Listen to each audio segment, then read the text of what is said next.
आता PCB PCM ची तयारी एकाच छताखाली नीट IIT JEE मध्ये 23 वर्षापासून स्टेट आणि नॅशनल टॉपर्स देणारे कोनाळे कोचिंग क्लासेस। 11वी ऑनलाइन प्रवेशासाठी भेट द्या konaleklasses.com।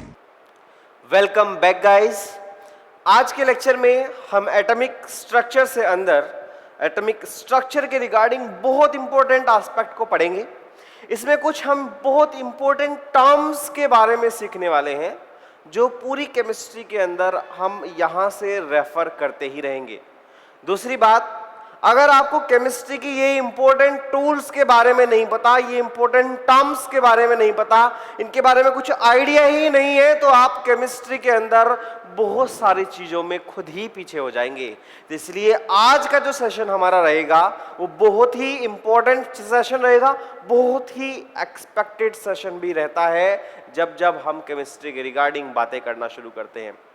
तो यहां पर सबसे छोटे छोटे टर्म्स को उठाएंगे और उनसे आगे तक जाते हैं। जैसे मैंने आपको कई बार बताया भी है कि हम इसमें आइसो सीरीज के बारे में देखेंगे। आइसो सीरीज क्या होती है वो मैं इसी लेक्चर के अंदर कंप्लीट करूंगा, उसी को ही सिखाऊंगा। Atomic number, mass number, number of electron, number of neutron, number of protons को कैसे फाइंड आउट करते हैं, कैसे सिंबॉलिकली रिप्रेजेंट करा जाता है। तो एटॉमिक नंबर 1 से लेकर 20 तक सारे जितने भी एटॉमिक नंबर है सबके सिंबल क्या है, एटॉमिक मास कितना होता है, और वहां से हम अगर बात करें तो हर एक के लिए न्यूट्रॉन को कैसे निकाला जा सकता है। बहुत सारी चीजों, बहुत सारे तामझाम के साथ में आज का लेक्चर शुरू करते हैं। चलिए आप सबसे पहले एक हेडिंग डालिए, बहुत इंपॉर्टेंट हेडिंग है, some important tools. Some important tools of chemistry. ठीक है, इसके बारे में बात करेंगे। कहां से लिंक करेगा, रिलेटेड टू एटॉमिक स्ट्रक्चर। इसके अंदर जरा ध्यान से समझिए। सबसे पहले जानने की कोशिश करते हैं, आप ये चीज पीरियोडिक टेबल में भी पढ़ते हैं। ठीक है, जब चैप्टर आता है तो वहां पर डील करते हैं। एक्चुअली हमें समझना है कि कॉन्सेप्ट ऑफ एटॉमिक नंबर कहां से आया। Concept of atomic number, concept of atomic number कहां से आया है, क्यों जरूरत पड़ी, इस पूरी चीज को समझते हैं। कैसे, जरा ध्यान से समझने की कोशिश करना। मैंने आपको पहले भी एक बार बताया कि जब कैथोड रेज की डिस्कवरी हुई थी और उसकी प्रॉपर्टीज के बारे में पढ़ा रहा था, तो मैंने आपको सिखाया था कि जो कैथोड रेज होती है, अगर हैवी मेटल्स के ऊपर, टारगेट मटेरियल अगर हैवी मेटल्स हो, उसके ऊपर बम्बार्डमेंट करा था। कैथोड रेज है क्या, कैथोड रेज तो एक तरह से इलेक्ट्रॉन का बीम है। इलेक्ट्रॉन कंटिन्यूअसली आके उसके ऊपर गिरते हैं और जैसे उसके ऊपर गिरते हैं तो वहां से एक्स रेज प्रोड्यूस होती है। तो इस एक्सपेरिमेंट को, एक्सरे जो हम हमारे अंदर, हमारे आसपास हम एक्सरे जो कराते हैं, उसकी जो डिस्कवरी हुई थी, उस एक्सपेरिमेंट को जब एक साइंटिस्ट कर रहे थे तो उन्हें एक चीज महसूस हुई कि अगर मैं उन्होंने एक ग्राफ प्लॉट करने की कोशिश करी, फ्रीक्वेंसी वर्सेस एटॉमिक नंबर के एस्पेक्ट में। ठीक है, एटॉमिक नंबर क्या होता है वो बताता रहूंगा मैं। तो इन्होंने दोनों के बीच में एक ग्राफ प्लॉट करा और वहां से एक बिल्कुल स्ट्रेट लाइन निकल के आई। क्या हुई है, कैसे, जब सब बताया जाएगा। तो वहां से जो स्ट्रेट लाइन निकल के आई, तो इन्होंने ये चीज ऑब्जर्व करी कि एक्सरेज ये कहती है कि जब कभी भी हम फ्रीक्वेंसी के अकॉर्डिंग देखते हैं तो फ्रीक्वेंसी का अंडर रूट एटॉमिक नंबर के डायरेक्टली प्रोपोर्शनल आता है। मतलब सीधा सीधा बिल्कुल स्ट्रेट लाइन हमें ऑब्जर्व हो जाती है। तो इसने ये कहा कि कहीं ना कहीं जो एटॉमिक नंबर है ये एक फंडामेंटल प्रॉपर्टी होगी एटम की। कैसे, क्या क्या बातें मैंने बोली, थोड़ा थोड़ा मैं आपको समझाता हूं और लिखवाने की कोशिश करता हूं। देखो, एक्चुअली इन साइंटिस्ट का नाम था मोजले। ठीक है, साइंटिस्ट का नाम था मोजले। मोजले बाबा थे एक। ठीक है, इन मोजले बाबा ने, तो ये हमारे बाबा जी हैं। ठीक है, ये बाबा जी हैं, इनके सर के बाल जो है पूरे के पूरे वो रहते हैं। ठीक है, इन्होंने, साइंटिस्ट जो थे, इन्होंने एक बेहतरीन डिस्कवरी करी। क्लियर है? ओके, आप इसको ज्यादा मजाक में मत लेना। मतलब एक तरह से एक डिस्कवरी करने का एक जो रीजन था वो था इनकी जो स्टडी थी वो एक्सरे पर थी। एक्सरेज का एक्सपेरिमेंट करा गया था। ठीक है, तो जो एक्सरेज का एक्सपेरिमेंट कैसे करा गया, मैंने आपको बताया कि इन्होंने एक हैवी मेटल ली, इसको क्या बोला, हैवी मेटल, और हैवी मेटल कौन कौन से मैंने आपको बताया था, टंगस्टन भी ले सकते हैं, राइट। इस तरह से अगर मैं इसके ऊपर इलेक्ट्रॉन का बीम डाल दूं, यहां पर इसको बोला जाता है कैथोड रेज। अगर कैथोड रेज इसके ऊपर कंप्लीटली बम्बार्ड कर दी जाए तो वहां से हमारे पास में एक्स रेज प्रोड्यूस होती है। वही एक्स रे जिनसे हम एक्सरे कराते हैं बार बार डॉक्टर के पास में जा जाके, सीटी स्कैन भी कराते हैं, राइट। तो ये हैवी मेटल के ऊपर अगर इलेक्ट्रॉन का बीम डाल दिया जाए, जिसको कैथोड रेज का नाम दिया जाए, तो वहां से एक्स रेज प्रोड्यूस होती है।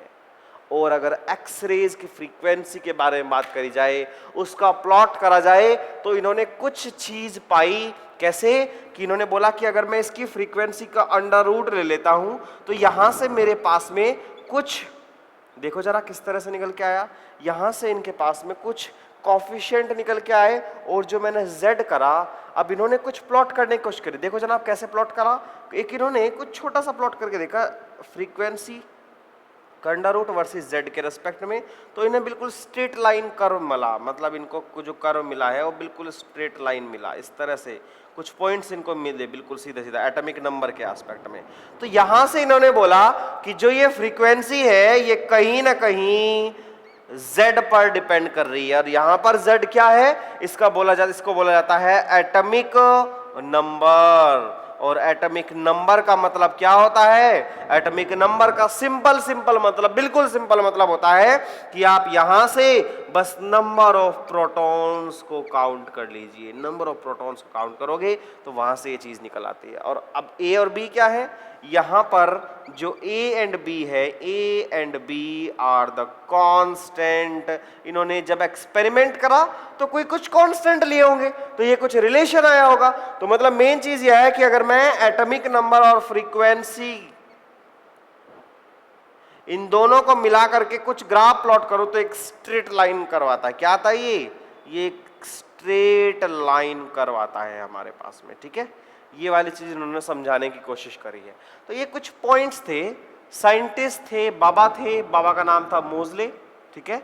इन्होंने जो है एक्सपेरिमेंट ये करा था। तो इसी पॉइंट्स को, इन्हीं सब चीजों को हम थोड़ा लैंग्वेज देते हैं, उसके तरीके से लिखते हैं। कौन कौन से टर्म्स आते रहेंगे वो सब चीजें आप ध्यान से समझते रहिएगा। Hashtag concept of atomic number. तो चलिए एटॉमिक नंबर को हम जनरली z से रिप्रेजेंट करते हैं, ठीक है। तो सबसे पहले आप इसके अंदर लिखिए, आप इसको पीरियोडिक टेबल में भी थोड़ा बहुत पढ़ते हैं, राइट। तो इसके अंदर लिखिए, जरा स्टार्ट करिए। मोजले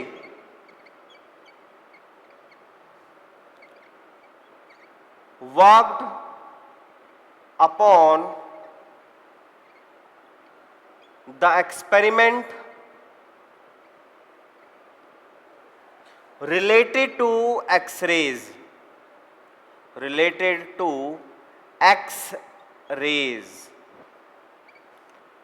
when he bombarded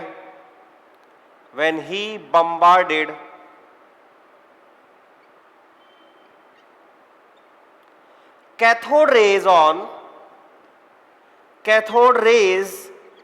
upon heavy metal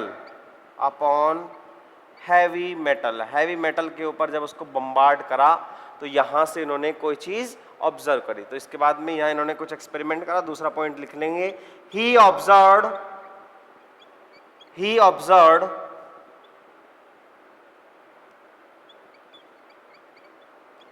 some important conclusions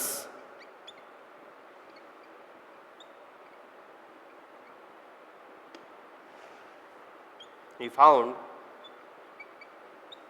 a straight line curve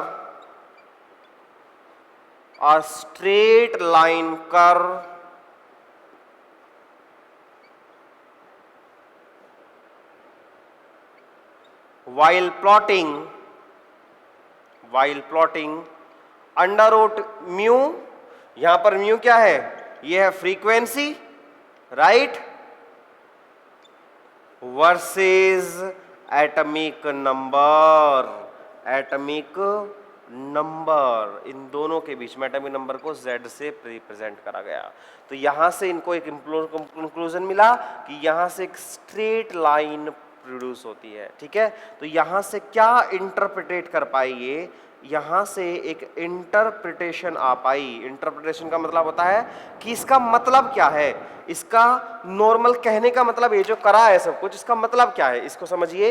इसका मतलब ये है कि मोजले ने एक चीज ऑब्जर्व करी। मोजले ऑब्जर्व दैट कि एटॉमिक नंबर एटम की एक बहुत ही इंपॉर्टेंट क्या रहती है, प्रॉपर्टी होती है। तो इसके अंदर लिखिए मोजले observe that atomic number is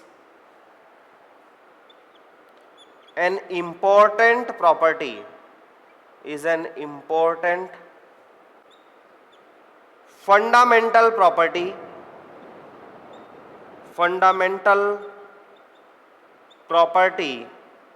of किसकी, फंडामेंटल प्रॉपर्टी ऑफ एटम। तो एटम की एक इंपॉर्टेंट फंडामेंटल प्रॉपर्टी होती है, डिनोटेड बाय जेड से रिप्रेजेंट करा जाता है। ठीक है, तो ये आप साइड में इसका एक्सपेरिमेंट को थोड़ा सा संभाल के लिखना और इसके कुछ पॉइंट्स को इसको इधर एक तरफ समझ के रखे लिखना, नोट डाउन करके रखना। ठीक है, तो यहां से एटॉमिक नंबर के बारे में बताया गया। एक्चुअली जो एटॉमिक नंबर होता है वो होता क्या है, मान लिया कोई भी आपके पास में एटम है, तो एटम के अंदर ऑब्वियस सी बात है इलेक्ट्रॉन रहेंगे, प्रोटॉन रहेंगे, न्यूट्रॉन रहेंगे। सीधी सीधी बात, इलेक्ट्रॉन कहां रहते हैं, बीच में। देखो हल्का हल्का सा मॉडल बताता हूं मैं आपको, इसको डिटेल में समझाया जाएगा। बीच मान ले इतना बड़ा एटम है, कोई भी एटम गोल गोल की तरह से स्फेरिकल रहता है पूरा का पूरा। ठीक है, स्फेरिकल होता है और उसमें इलेक्ट्रॉन्स घूमते रहते हैं। इलेक्ट्रॉन तो घूमते रहते हैं, जो बीच में होता है वहां पर न्यूक्लियस होता है, बीच में न्यूक्लियस प्रेजेंट होता है और उस न्यूक्लियस के अंदर इलेक्ट्रॉन नहीं होते। उसके अलावा जो दोनों पार्टिकल्स बने, प्रोटॉन और न्यूट्रॉन, न्यूक्लियस में प्रेजेंट होते हैं। बहुत छोटा सा होता है, बहुत ही ज्यादा छोटा सा होता है। आप ये मान के चलिए बहुत बड़ा अगर क्रिकेट का ग्राउंड है, उसके अंदर आप एक सुई चुभ होके आ जाइए बीच में, बस इतना सा होता है, चारों तरफ पूरा का पूरा एरिया खाली होता है। ये कैसे होता है दिखाया जाएगा, समझाया जाएगा, मॉडल से समझाऊंगा मैं इसको, कौन कौन से मॉडल्स होते हैं उसके अकॉर्डिंग समझा दिया जाएगा। अभी आप एक चीज समझिए कि जो बीच में होता है वहां न्यूट्रॉन एंड प्रोटॉन होता है और उसके चारों तरफ इलेक्ट्रॉन्स प्रेजेंट होते हैं। और जो बीच में होते हैं वो प्रोटॉन और न्यूट्रॉन्स होते हैं।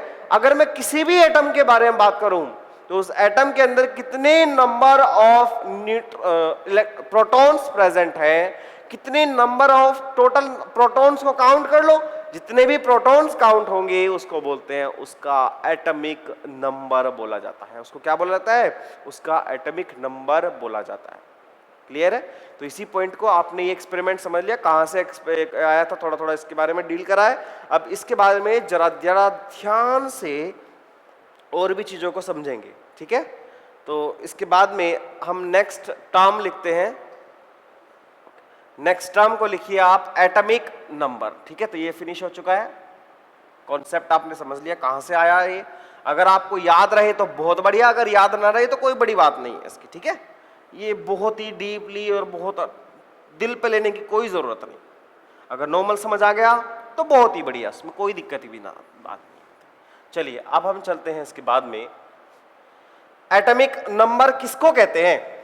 अगर आपने छोटे छोटे कुछ छोटे बेसिक से कॉन्सेप्ट तो आपने हल्के हल्के से केमिस्ट्री के बारे में समझ लिए होंगे, right.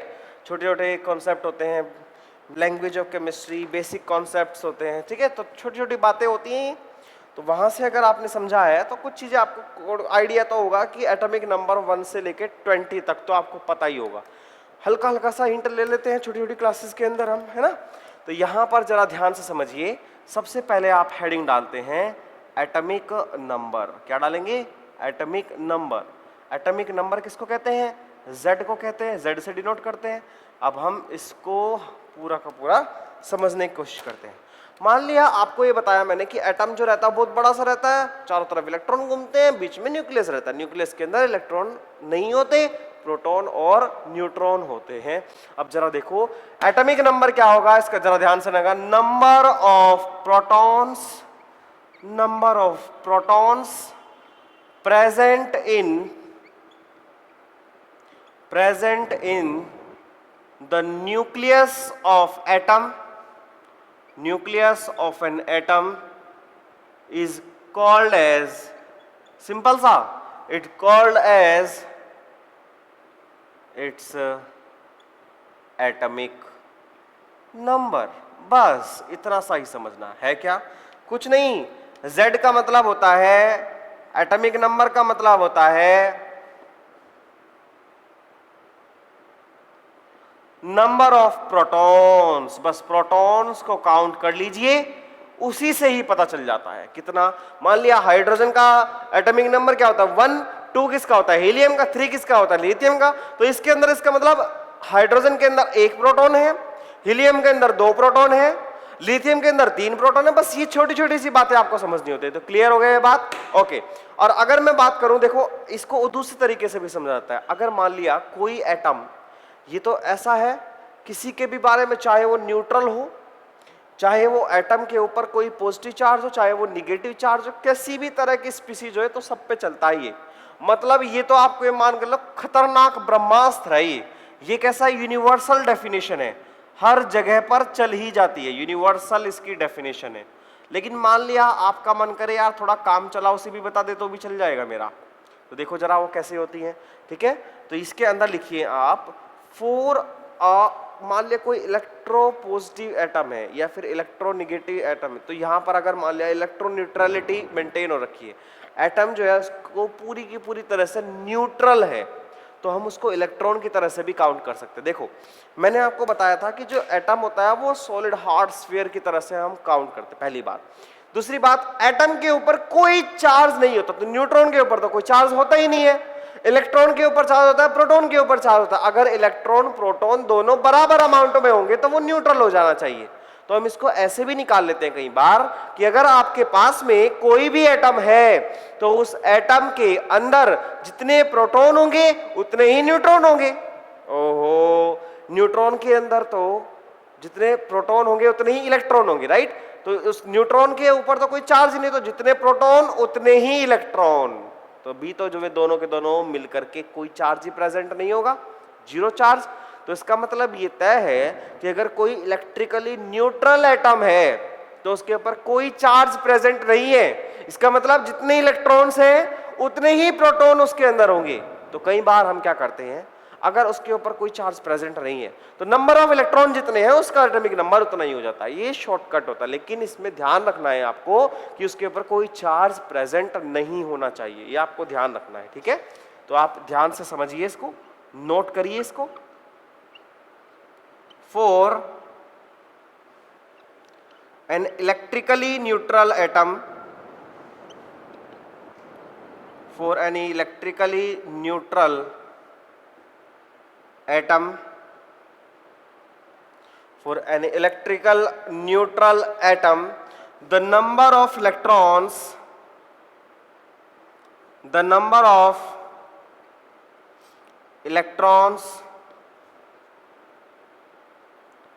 present in an atom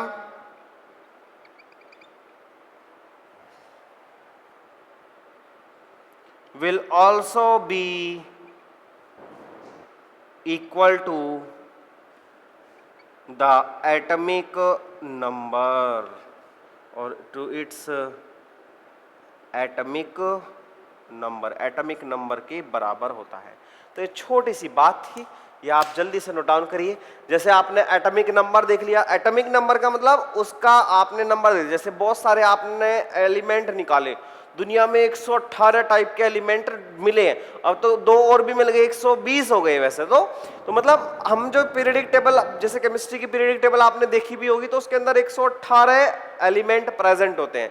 तो उनके एटॉमिक नंबर कितने होते हैं, अगर उनके ऊपर देखोगे तो क्या क्या एटॉमिक नंबर होता है, सिंपल से देखते रहना है। तो अगर देखेंगे तो उनके हर एक का नंबर हो जाता है। अगर नंबर 1 इसके पास में टोटल नंबर ऑफ प्रोटॉन 1 है, चल तू 1 नंबर ले ले।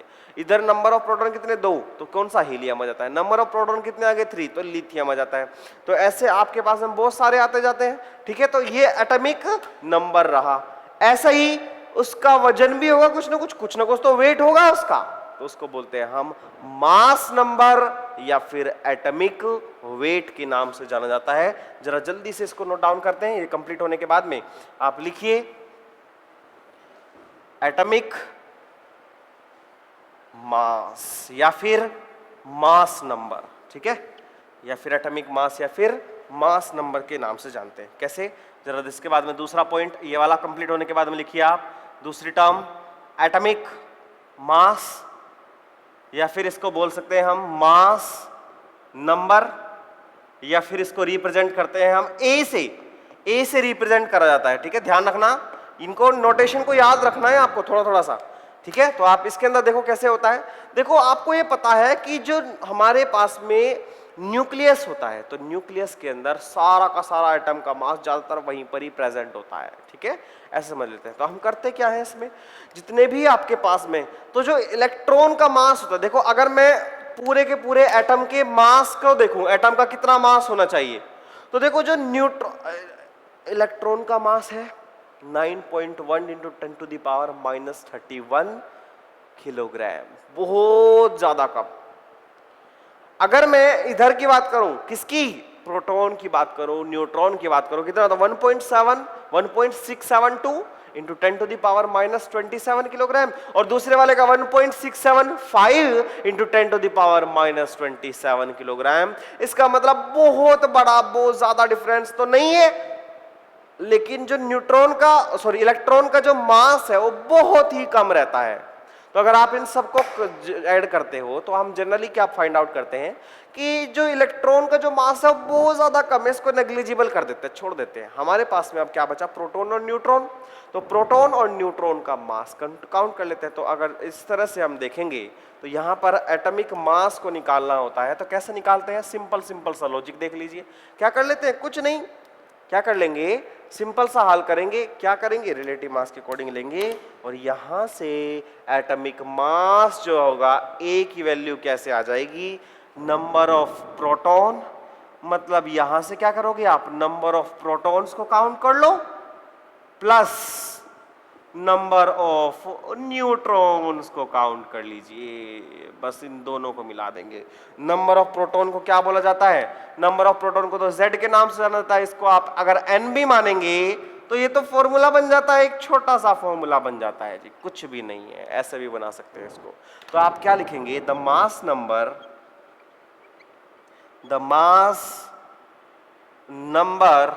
और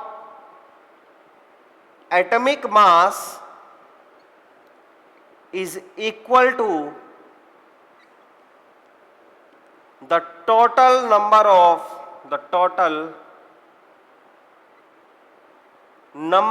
proton as well as number of neutrons. इन दोनों को आप ऐड कर दो, वहां से निकल आ जाएगा proton, total of number of protons, और उसके साथ साथ न्यूट्रॉन्स को ऐड कर देंगे तो उसको हम ए से रिप्रेजेंट कर देते हैं, ठीक है, इस तरह से दिखा दिया जाता है। तो जैसे आपको पता है हाइड्रोजन का एटॉमिक मास कितना होता है, 1 होता है, राइट। तो वहां पर हम इस तरह से ए की वैल्यू कितनी हो गई, 1 हो जाती है। तो ये छोटी छोटी सी बातें आपको समझनी है। अच्छा, इन दोनों को मिला करके अगर मैं बात करूं, इनका सिंबल रिप्रेजेंटेशन कैसे करते हैं, ठीक है। तो आप देखो, कोई भी अगर मान लिया आपके पास में एलिमेंट दे दिया है, तो सिंबल रिप्रेजेंटेशन कैसे करते हैं, किसी भी सिंबल की तरह से उसको रिप्रेजेंट कैसे करा जाता है, उसको जरा जानने की कोशिश करना। अगर सिंबॉलिकली रिप्रेजेंटेशन देखूं तो उसको कुछ इस तरह से देख लेते हैं। एक्स, मान लिया कोई एलिमेंट है एक्स, राइट, और उसका जो एटॉमिक नंबर होगा उसको हम Z से रिप्रेजेंट करते हैं। Z को हम इसके चरणों में रख देते हैं, पैरों में टेक देते हैं यहां पर, और जितना भी इसका वजन रहेगा वो इसको इसके सर के ऊपर रख देंगे, ऐसे बना करके। तो ये जो आपको दिखाई दे रहा है इसको बोलते हैं सिंबल रिप्रेजेंटेशन। और x क्या है, यहां पर क्या क्या है ये सब चीजें, x इज इक्वल टू होता है एटॉमिक, कोई भी एलिमेंट का एटम, राइट। तो ये कोई भी है, क्या है, ये एलिमेंट है। इसके साथ साथ अगर मैं Z की बात करूं तो यहां पर ये क्या होगा, एटॉमिक नंबर होगा। ओहो, ये क्या होगा, एटॉमिक नंबर, इसका मतलब होगा नंबर ऑफ प्रोटॉन, सीधी सीधी बात। और इसके बाद में आता है A पर, A का मतलब क्या होगा, A का मतलब सिंपल सा होगा एटॉमिक मास, वजन कितना है या इसका मास नंबर कितना होगा, इस तरह से ऐसे रिप्रेजेंट करते हैं। जरा देखो, जरा देखने की कोशिश करना। अगर मान लिया मैं बेसिक सी बात करूं, अगर मान लिया सबसे पहला एटम, सबसे पहला एलिमेंट एटॉमिक नंबर 1 हाइड्रोजन होता है, तो इसको कैसे रिप्रेजेंट 1H1 ऐसे रिप्रेजेंट करते। तो जो नीचे रखा गया है, जो उसके पैरों में रखा, मान लिया मैं हूं, ठीक है, मान लिया मैं कोई भी एलिमेंट हो, कोई भी, मान जैसे रजत है तो उसका कोई एटॉमिक नंबर होगा, मान लिया मेरा कोई भी नंबर हो, मान लिया 1 है, तो वहां पर आपने पैरों के अंदर लिख दिया 1, वहां पर रख दिया 1। यहां सर के ऊपर जो रखना है, जितना भी मेरा वेट होगा उसको, वेट को आप यहां पे रख दोगे। तो ऐसे किसी भी एलिमेंट को हम रिप्रेजेंट करते हैं। मान लिया आपने हाइड्रोजन को रिप्रेजेंट करना है, तो हाइड्रोजन H लिख दिया, राइट, और इसके ऊपर आएगा 1 और इसके पैरों में क्या आएगा 1, तो 1H1, राइट। ऐसे ही अगर मान लिया ऑक्सीजन को लिखाना, तो ऑक्सीजन का एलिमेंट है, तो ऑक्सीजन एलिमेंट के पैरों में लिखते हैं एटॉमिक नंबर को। यहां पर किसको लिखते हैं, एटॉमिक नंबर को। एटॉमिक नंबर, ऑक्सीजन का एटॉमिक नंबर होता है 8 और उसका एटॉमिक मास कितना होगा 16, उसके सर के ऊपर रख दो, तो ऐसे रिप्रेजेंट करा जाता है, ठीक है, इस तरह से लिख देते हैं इसको। Clear, okay. तो जैसे कुछ लिख देते हैं, ऑक्सीजन का लिख के देखो, नाइट्रोजन का लिख के देखो, ऐसे ही आप फास्फोरस का लिख के देखिए। चलिए, फास्फोरस या फिर बोरोन का लिख के देख सकते हैं, ठीक है। चलो 2 भी लिख सकते हैं, इनका भी करके देखो कितना आसान है। देखो, इसका एटॉमिक नंबर 8, इसका एटॉमिक नंबर 7, इसके सर के ऊपर कितना लिखूं 16, इसके सर के ऊपर कितने 15, ठीक है। इस तरह से भी लिखा जा सकता है। तो ये ऐसे लिखे जाते हैं। 15 भी होता है, 14 लिखेंगे तो ज्यादा अच्छा है, 14 होता है इसका ज्यादातर, ठीक है। तो यहां पर हम क्या करते हैं, इस तरह से रिप्रेजेंट करते हैं, ठीक है। ऐसे ही आप हाइड्रोजन के बारे में 1H1 इस तरह से रिप्रेजेंट कर सकते हैं। तो बहुत सारे सिंपल तरीके रहते हैं, तो इस तरह से इसको रिप्रेजेंट करा जाता है। क्लियर है, ओके। अब हम क्या समझने वाले हैं, यहां पर एलिमेंट क्या है, ऑक्सीजन है या नाइट्रोजन है। क्लियर है, ऑक्सीजन हो सकता है, नाइट्रोजन हो सकता है। एटॉमिक नंबर कितना है, इसका 7 है, इसका एटॉमिक नंबर क्या है 8 है, और इसके साथ साथ अगर मैं बात करूं मास नंबर कितना है, इसका 16, इसका 14 मास नंबर है। अब यहां से अगर मैं आपसे एक जिद करूं, एक जिद करता हूं मैं, आपको बताओ कितने नंबर ऑफ इलेक्ट्रॉन है, कितने नंबर ऑफ प्रोटॉन है और कितने नंबर ऑफ न्यूट्रॉन है। चलिए इस तरह का एक क्वेश्चन बताता हूं, पहले आप जल्दी से इतना नोट डाउन करिए, पहले जल्दी से इतना नोट डाउन करिए। तो चलिए अब इसके बाद में एक क्वेश्चन देखते हैं, इस क्वेश्चन की हेल्प से मैं आपको सिखाता हूं। मान लिया कोई भी अगर एलिमेंट दे दिया जाए तो उसका एटॉमिक नंबर कैसे निकालते हैं, कैसे देखते हैं इसको, बहुत सिंपल रहता है, बहुत सिंपल। मतलब ये तो आप बिल्कुल हम बेसिक मान लेंगे। अब आगे जाते जाते इसको बोलेंगे ये तो बिल्कुल बकवास है, ये तो आना ही चाहिए। अगर ये नहीं आता तो फिर आपको लगेगा कि आपको कुछ भी नहीं आता। कैसे, जरा देखो। यहां पर अगर मैं आपसे पूछूं, एक क्वेश्चन देता हूं, मैं आपको क्वेश्चन देता हूं, आपको कैलकुलेट करनी है कुछ चीजें। अगर मैं आपको एक सिंबलाइज कर देता हूं, जैसे कि एक क्वेश्चन दे दिया है मैंने आपके पास में, एक क्वेश्चन सिंपल ये रहा, राइट। अब आपको इसमें बताना है कि ये एटम कौन सा है, क्लियर, एटम कौन सा है। अब आपको बताना है कि इसमें नंबर ऑफ प्रोटॉन्स कितने हैं, राइट, इस तरह से। इसमें बताना है नंबर ऑफ इलेक्ट्रॉन्स कितने हैं, इस तरह से। अब से बताना है कि नंबर ऑफ न्यूट्रॉन्स कितने हैं, ये भी बताइए। और इसके बाद में बात करूं मैं, आप बताओ इसका एटॉमिक नंबर क्या होगा, ये बताइए। इसके बाद में अगर मैं बात करूं इसका मास नंबर क्या होगा, ये भी बताइए। ये इस तरह के अलग अलग क्वेश्चंस मैंने दे दिए। क्लियर है। अगर मैं आपसे पूछता हूं कि आप बताइए नंबर ऑफ, टोटल नंबर बताइए, अब टोटल नंबर ऑफ, आप बताओ कि इलेक्ट्रॉन एंड प्रोटॉन कितने हैं, बताओ जरा इसके अंदर करके देखो, करके देखो इस क्वेश्चन को। अब इसके बाद में आपको करना क्या है, पहले तो ये कंप्लीट करो, इसको कंप्लीट करिए। और इसके बाद में मैं आपसे पूछता हूं कि आपके पास में जितने भी एलिमेंट्स होते हैं 1 से लेके 20 तक, 1 से लेके 20 तक जितने भी एलिमेंट है, उन सब एलिमेंट्स का एटॉमिक नंबर क्या होता है, मास नंबर क्या होता है, ये सारा का सारा आपको बाय हार्ट लर्न होना चाहिए, याद होना चाहिए। देखो जरा कैसे करते हैं इसको, सिंपल सा है ये, सारे के सारे सबके अंदर कुछ पॉइंट्स निकालने। देखो कैसे, मान लिया मैं आपके पास में एक सीरियल नंबर लेता हूं, इधर एलिमेंट लेता हूं कुछ, राइट, और इसका सिंबल क्या रहता है उसको देखते हैं इधर, और उसके साथ साथ अगर आप नंबर ऑफ कुछ चीजें निकालते हैं, देखो जरा नंबर ऑफ क्या, इलेक्ट्रॉन कितने हैं, प्रोटॉन कितने हैं, और इसके साथ साथ न्यूट्रॉन कितने। प्रोटॉन को क्या लिखते हैं, P पॉजिटिव, और न्यूट्रॉन के ऊपर तो कोई है ही नहीं। ओहो, निकालो। अब कैसे करेंगे, देखो अगर सीरियल नंबर 1 2 3 4 5 ऐसे ही लगा दिया जाए, इसको एटॉमिक नंबर भी मानेंगे तो कोई बुरी बात नहीं है, कोई हर्ज नहीं है। एलिमेंट देखो कौन सा होगा, पहला एलिमेंट होगा हाइड्रोजन, राइट, पहला एलिमेंट हाइड्रोजन, दूसरा हीलियम, तीसरा लिथियम। पता होना चाहिए, बिल्कुल खोपड़ी के अंदर जाना चाहिए, ये पहला आना चाहिए। इस पे मैं टाइम दे रहा हूं तो इसका मतलब कोई मतलब होगा इसका समझाने का, राइट। बेरिलियम, इसके बाद में नेक्स्ट चलते हैं बोरॉन, नेक्स्ट चलते हैं कार्बन, उसके बाद में चलते हैं नाइट्रोजन, उसके बाद में आता है ऑक्सीजन, इसी तरह से क्या आ जाएगा, ऑक्सीजन आ जाता है। इसके बाद में क्या आ जाता है, फ्लोरीन, और इसके बाद में लास्ट आता है नियोन। अब जरा इसके सिंबल को डाल दो, क्या आएगा, 1H1, इसके बाद में क्या आता है 2He, हीलियम, राइट, तो 2He4 आ जाता है। लिथियम का जरा ध्यान से देखना है, मतलब आपको 3 4 5 एंड 9 इनको याद रखना। देखो हम क्या करते हैं नॉर्मली, यहां पर हाइड्रोजन का तो पता है, या तो आपको सबको याद रह जाता है, तो 1 इसका 2 नहीं दुगना हो जाता है ना, इसका 2 का 4 हो जा रहा है, राइट, इसका नहीं होता है। अब लिथियम के केस में क्या होता है, 3 आता है यहां पर आता है 7, एक ज्यादा, दुगने से ज्यादा। बेरिलियम का देखो, बेरिलियम का क्या होगा, एटॉमिक नंबर 4, इसका दुगना कितना आएगा 8, इसका 9 कर देंगे। इधर आइए बोरोन, बोरोन का क्या आता है 5, अब इसका दुगना करेंगे 10, उसका 11 कर देंगे। क्लियर।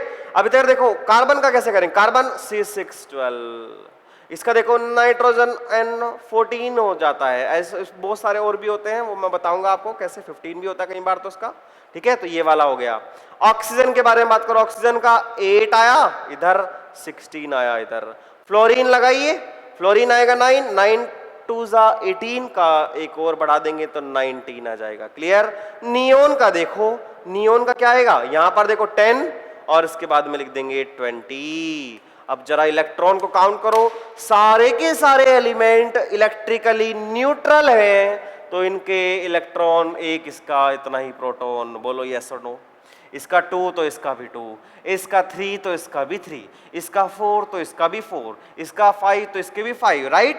ओके, इसके बाद में कितने हैं यहाँ पर, ये भी 6 रहेगा तो इसके भी 6 आ जाएंगे। इसका देखो 7 आएगा तो 7 आएगा, इसका 8 आएगा तो 8 आएगा, इसका 9 आएगा तो 9 आएंगे, इसके भी। बोलो यार, ये तो बहुत इजी बात हो गई। अब सवाल आता है कि न्यूट्रॉन का कैसे बताऊं, न्यूट्रॉन का कैसे बताएंगे, जरा देखो। जो सर के ऊपर रखा होता है और जो पैरों के अंदर रखा हो, जो जमीन पर है और जो सर पर, जो सर वाला है उसमें से नीचे वाले को माइनस कर दो, वहां से न्यूट्रॉन निकल आता है सीधा सीधा। सर पे देखो क्या रखा है, 1, 1 - 1 = 0, 4 - 2 = 2, 7 - 3 = 4, 9 - 4 = 5, 11 - 5 = 6, 12 - 6 = 6। इस तरह से 14 - 7 = 8 हो जाएगा, 16 - 8 = 8 हो जाएगा। ऐसे 19 का करेंगे तो यहाँ पर 10 आएगा। Similarly this one is comes out = 10। समझ आया या नहीं। तो हमारे पास में कुछ चीजें मिली कि आपने जब ये देख रहे हो तो इसका मतलब है A, इसका मतलब पता है Z, और अगर मैं इसको बोलूं तो ये क्या होता है Z + N, और अगर मुझे n को निकालना हो तो क्या करूं, A - Z कर दो, क्या होगा Z + N - N, Z = Z + N - Z। ये टक टक आया न्यूट्रॉन, नंबर ऑफ न्यूट्रॉन, ऐसे निकाल लेते हैं। तो सीधा सीधा एटॉमिक मास जो सर के ऊपर रखा हुआ है, अरे जो सर के ऊपर है और जो पैरों में है, इन दोनों को माइनस करना है तो A - Z निकालोगे बस सीधा। एटम कौन सा है यहाँ पर, कार्बन। एटम क्या है, कार्बन आ गया। ओके, आओ निकालो प्रोटॉन। कहानी कैसे निकालेंगे, प्रोटॉन कितने हैं 6, जो चरणों में रखा है। इलेक्ट्रॉन क्या चार्ज है क्या, नहीं है, तो 6 ही आ गए। न्यूट्रॉन कितने हैं, काउंट कर लो, 12 - 6, ये तो सिखाया मैंने, कितना आ गए 6 आ गई। एटॉमिक नंबर कितना है 6, नंबर ऑफ प्रोटॉन ही तो होते हैं। मास नंबर क्या है जो सर के ऊपर रखा है 12, number of electron and number of proton. Electron कितने 6 हैं, प्रोटॉन कितने 6 हैं, कितना हो गया 12 हो गया। ऐसे निकाल लेते हैं, ऐसे कर लेते हैं। ऐसे कर पाओगे क्या, आसान है, राइट।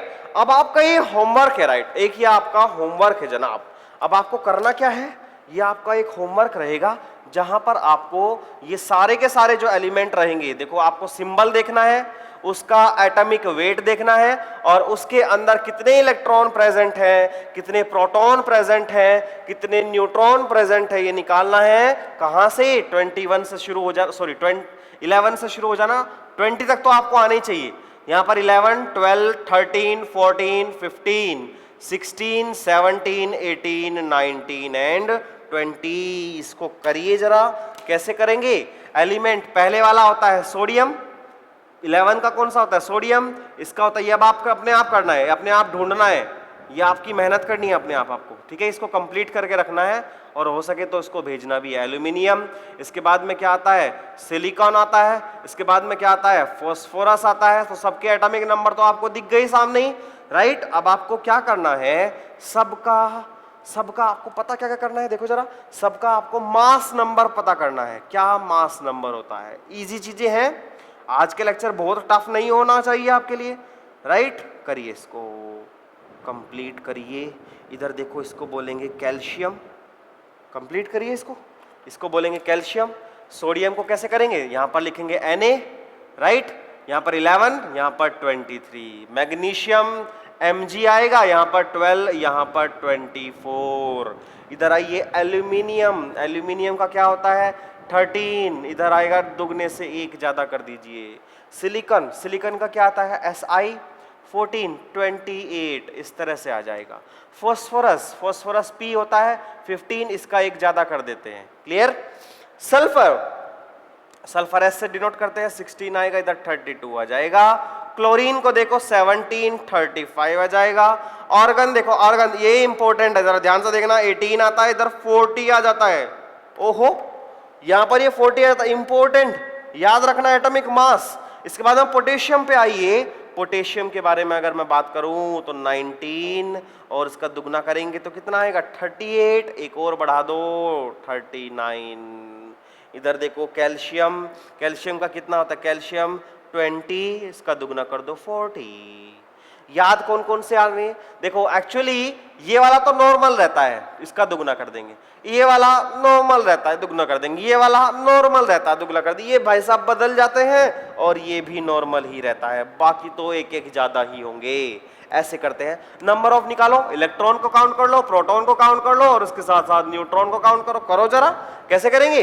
इलेक्ट्रॉन कितने हैं? 11 है, तो इसमें भी 11 है, इसमें 12, 13, 14, 15, 16, राइट। ये तो इस तरह से चलता जाएगा। 18, इसके बाद में 19, इसके बाद में 20 हो गया। संपला। आगे चलो, इसको करो 12, इसका करेंगे 13, इसका करेंगे 14, ठीक है। मतलब जितने प्रोटॉन है सीधा उतना ही लिखेंगे ना जितना एटॉमिक नंबर है, तो वैसे ही मिलता जाएगा। क्लियर है ये बात? तो ये आ गया 17, 18, 19 एंड 20, ये हो गया। अब सवाल आता है नंबर ऑफ न्यूट्रॉन निकालना, जो सर के ऊपर पैर के नीचे, ये वाला उठाओ, कितना आएगा? इसको माइनस करिए आप, कितना आएगा? 12 आ जाएगा। क्लियर है?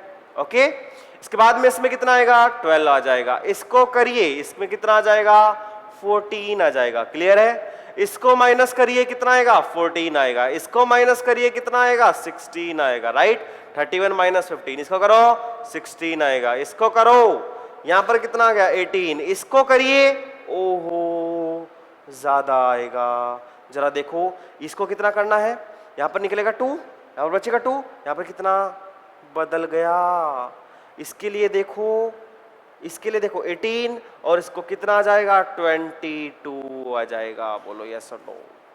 22 आ गया। आगे चलिए, इसके बाद में इस पे आइए, कितना आया? 19, एक और जोड़ देंगे तो कितना आ गया? 20। क्लियर है? इसके बाद में इसका कितना आ जाएगा? 20 आ जाएगा। तो ऐसे हम नंबर ऑफ न्यूट्रॉन्स को भी फाइंड आउट कर लेते हैं। नोट करिए जरा, जल्दी से नोट करिए, जल्दी से जल्दी नोट करो।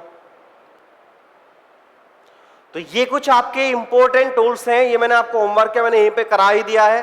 तो इसके बाद में आई थिंक मेरा मानना ये है कि आपको एटलीस्ट 1 से लेके 30 तक जितने भी एलिमेंट्स हैं, राइट, जितने भी आपके पास में एलिमेंट्स हैं, सबके अंदर क्या क्या काउंट करना है। देखो, एक तो आपको पता होना चाहिए हर एक का एटॉमिक नंबर क्या है। इसके बाद में पता होना चाहिए हर एक का एटॉमिक मास कितना होता है, हर एक के अंदर इलेक्ट्रॉन, प्रोटॉन, न्यूट्रॉन, इन सब के बारे में क्लियर कट आइडिया आपको होना चाहिए। ये 1 से लेकर 20 तक मैंने करा दिया है। 21 से 30 तक ये आपका होमवर्क रहेगा। ये पूरी की पूरी शीट आपको प्रिपेयर करनी है, इलेक्ट्रॉन, प्रोटॉन, न्यूट्रॉन सब कुछ फाइंड आउट करके उसकी शीट बना लेनी है। और इसके बाद में नेक्स्ट लेक्चर के अंदर हम देखने वाले हैं आइसो सीरीज।